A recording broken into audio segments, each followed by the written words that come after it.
distancia de P hacia el punto B. Ahora bien, ¿cuál sería esa distancia de P al punto B?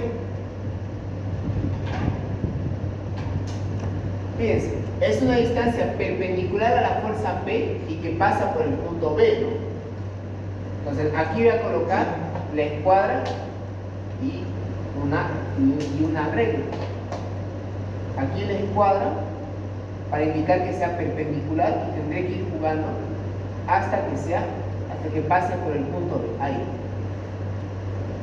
Ahí. Esa línea de aquí que voy a dibujar, esta vendría a ser la distancia de P hacia el punto B. Este de acá, un poquito más arriba. Esta sería la distancia de P hacia el punto B. Ahí, distancia de P hacia el punto B. Muy bien, miramos entonces cuánto vale esa distancia. Esta distancia dice que mide 2,5 centímetros. Entonces, este mide 2,5 centímetros. ¿Qué más? ¿Qué otra cosa más? Veamos. Ya, entonces ahí va a venir de P, la distancia perpendicular a P que pasa por B. Esto va a ser igual a ¿qué cosa? ¿A qué sería el momento de P respecto al punto B? ¿A qué sería eso? ¿Fuerza? ¿Qué fuerza sería? P sub 2. ¿Y qué distancia? La distancia perpendicular a P sub 2 que pasa por B. Ahora, P sub 2 está acá y aquí está B. Entonces, vamos a ver cuánto es esta distancia de acá. Veamos cuánto es esa distancia.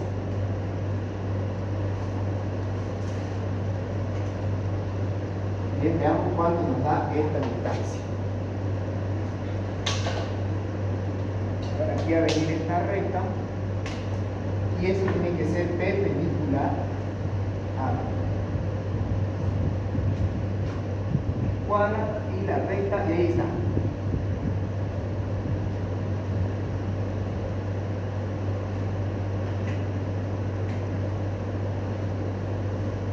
Ahí está. Esa sería ¿cuál? Vendría a ser la distancia de la fuerza P sub 2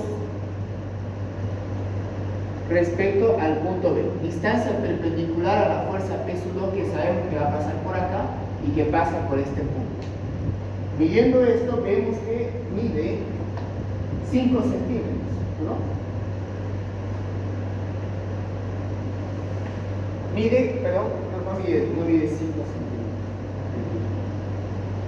4,9 centímetros.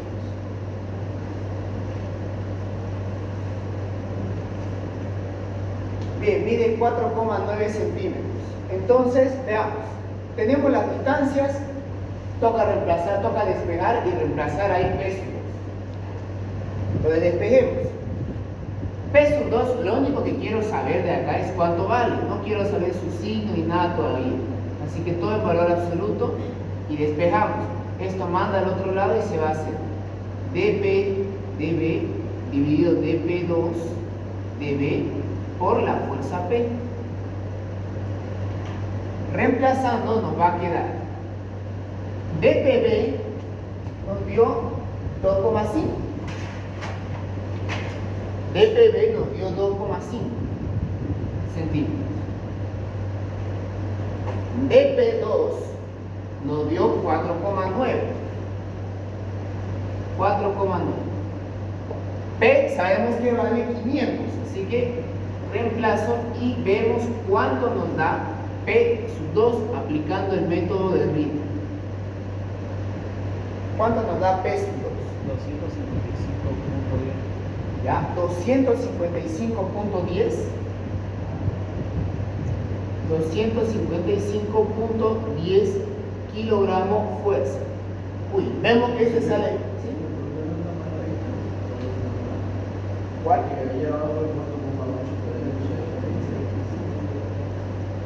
4,8 esta distancia.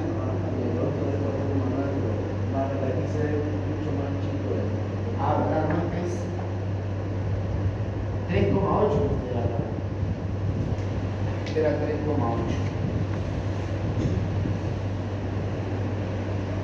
3,8. 3,8 centímetros. El otro 8,8 centímetros. No, este era 7,8. 7,8, ¿qué pasó acá? Este es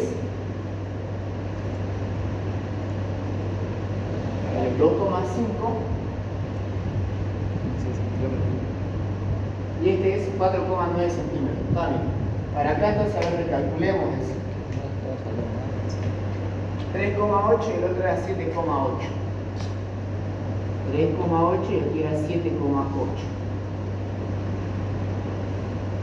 ¿Cuánto entonces peso cubo? ¿Cuánto? Ya, 243,58 kilogramos. El otro, ¿está bien 255? 2,5 entre 4,9. ¿Sí? Ya, 255 kilogramos fuerza. ¿Cómo podemos saber el sentido acá? Invocamos a esta fórmula de aquí. Le voy a volver a colocar. Y tendremos lo siguiente, a ver.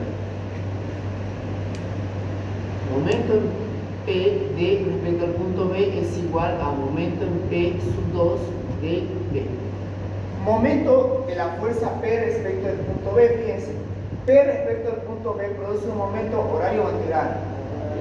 Horario, así que este tendrá que ser horario. Y el MP2,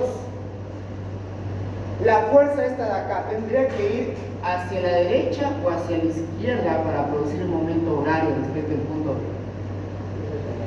Hacia la izquierda, ¿no? Fíjense. Hacia allá tendría que venir esta fuerza para producir el momento horario. Entonces sí o sí tienen que ser horario los dos. Bien, entonces tenemos P sub 1 y P sub 2. Ahora me está llamando la atención gravemente esto. Es mucha la diferencia, ¿no? ¿Vuelves este gráfico, Carlos? No, vuelvo a nada. Ya.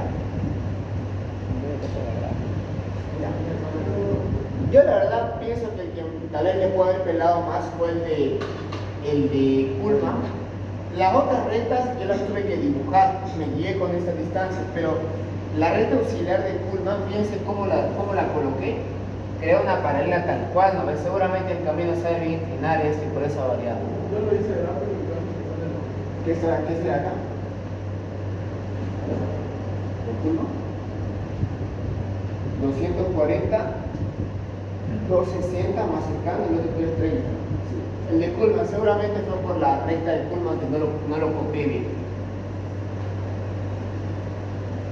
No sé si lo conocen a Ademar, el auxiliar de geometría. Yo varias veces le he pedido que me preste su equipo de dibujo. Él tiene un equipo para poder trasladar paralelas que es muy bueno. Pero bueno. Ya, bueno, como les digo, a fin de cuentas Kuhlmann no es un método 100% exacto. Y más aún va a variar con la calidad con la que conoces su dibujo. Repercute bastante. Ahora bien, veamos lo siguiente. Para poder calcular la fuerza que nos falta, que sería el momento P sub 3, ¿dónde creen que deberíamos colocar el punto C? P1 y P2. No, P3. Muy bien. Momento respecto al punto C. Correcto, alguien dijo por ahí en la intersección de 1 y 2. Es correcto. Ahora, aquí está la cosa. ¿Dónde se interceptan 1 y 2? Ahí y acá. Y ojo que es igual, puede pasar en el examen que se le salga el smoke. Entonces, ¿qué hace uno ahí? Oh, dice, no, ya no se puede. No. Entendamos bien que Kuhlmann no es por decir, pero Peter no me dice sí o sí tienes que interceptar el punto donde se interceptan tus otras dos fuerzas. No dice eso. Él dice que digamos un punto tal que anule la mayor cantidad de momentos posible. Aquí, ¿cuál queremos conocer? Queremos conocer este de aquí. Este es el que nos falta nomás por saber. Solamente ese nos falta. Entonces, si ese nos falta el momento en P3, tenemos que anular dos de estos tres de acá. ¿Puedo anular este P, P1? Claro. ¿Dónde se interceptan P y P1? Acá. No hay ningún problema. ¿Puedo anular P y P sub 2? Sí. Puedo elegir este punto por donde pasa P y P sub 2. No hay ningún problema. Ritter en ningún momento me dijo, sí o sí tenés que buscar el punto donde se interceptan dos componentes. No, me dice el punto por donde se intercepten dos fuerzas, pero no me dice cuál. ¿Cuál quieren elegir? ¿Donde se interceptan P y P1 o P y P2? Este de aquí, ¿no? Ya está dibujado el punto. Este va a ser nuestro punto C. Si elegimos el punto C, veamos que se anula. Veamos cómo cambia la cosa. Momento en P de C, momento de P1 de C, más momento P sub 2 de C, más momento P de 3 de C. Si elijo el punto C, ¿quién se anula? P, P1. P y ¿cuál?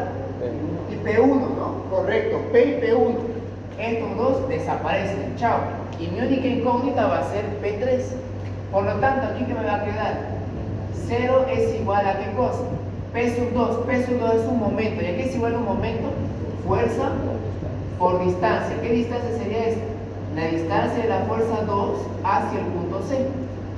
Más la otra fuerza, P3, por la distancia de P3 hacia el punto C. Hasta este punto ya conozco cuánto vale P sub 2. Este ya es dato. Este ya es dato. Estas dos distancias, ¿cómo las obtenemos? Midiendo de nuestro gráfico hecho escala. Único. Entonces vamos a medir, este es el punto C, vamos a ver dónde están las distancias de C hacia 2 y de C hacia 3. Aquí está 2, seguramente va a venir por acá. Entonces voy a medir esa distancia.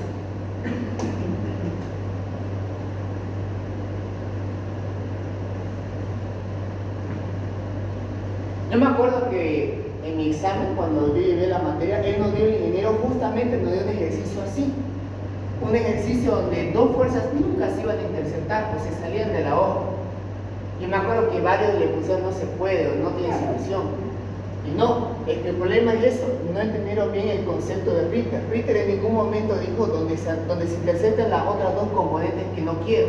Dice donde se interceptan dos fuerzas, no especifica cuál. Bien, entonces vamos a ver esto. ¿Cuál sería la distancia de la fuerza P2 hasta el punto C?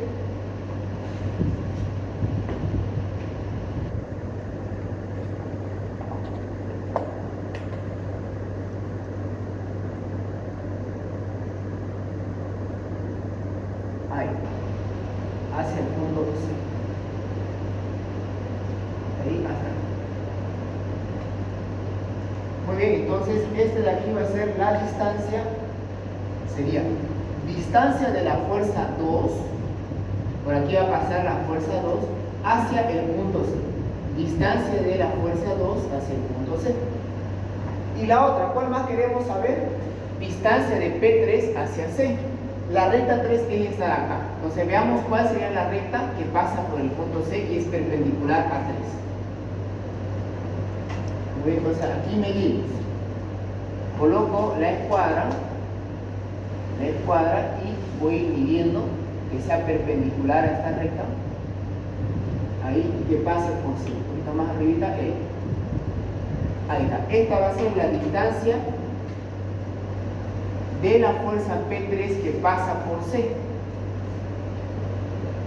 Esta será la distancia de P3 que pasa por C.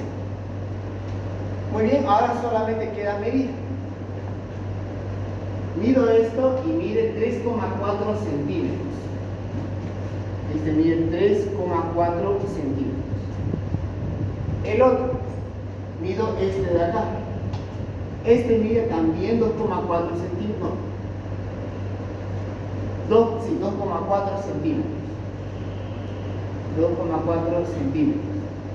Listo, entonces de ahí solamente queda despejar quién. ¿Quién es mi incógnita ahí? P3, ¿no? Ya solamente falta P3. Entonces despejando acá P3, fíjense, solo quiero la intensidad, no quiero más. Listo, solo quiero la intensidad. Ahora, voy a despejar de acá y tendré dP2 respecto de C dividido dP3 respecto de C por P sub 2.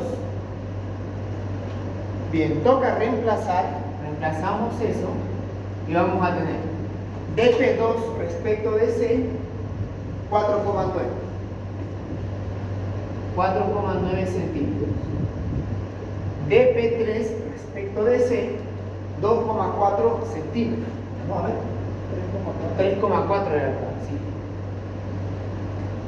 DPC 3,4, distancia en la fuerza P2 al punto C, 3,4 centímetros. Y DP3 respecto al punto C está acá, 2,4 centímetros. Por la fuerza P sub 2, y la fuerza P sub 2 la habíamos calculado acá, 255,1 kilogramos. Muy bien, entonces, ¿cuánto nos daría P3? 361. 361.39 kilogramos fuerza.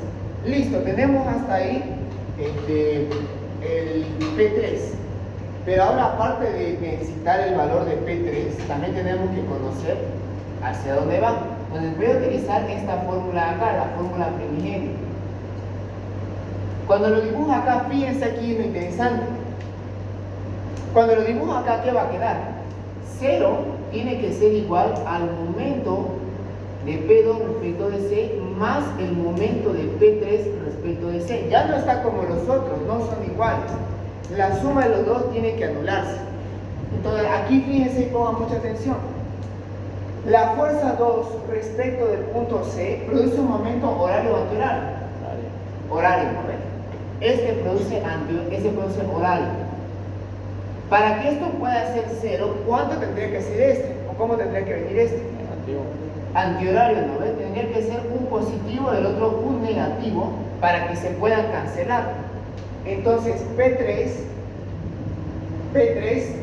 ¿cómo tendría que venir? Este acá, hacia allá o hacia abajo para que sea antihorario.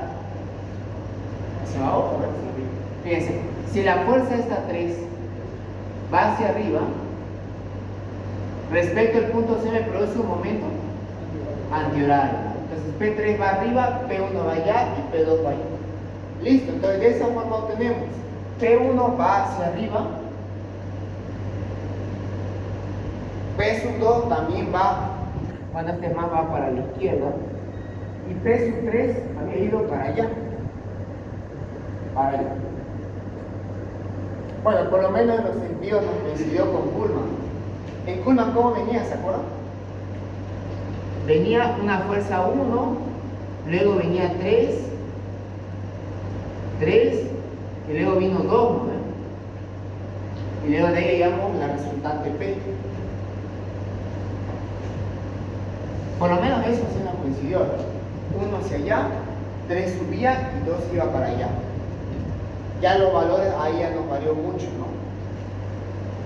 Sí, no nos varió bastante. Eso fue por no haberlo manipulado bien la red oscilar de Kuhlmann. Tiene que estar exactamente paralela, una copia paralela en el gráfico de Kuhlmann. Exactamente igual que lo que sea. Bien, entonces como ven, Ritter es más largo, pero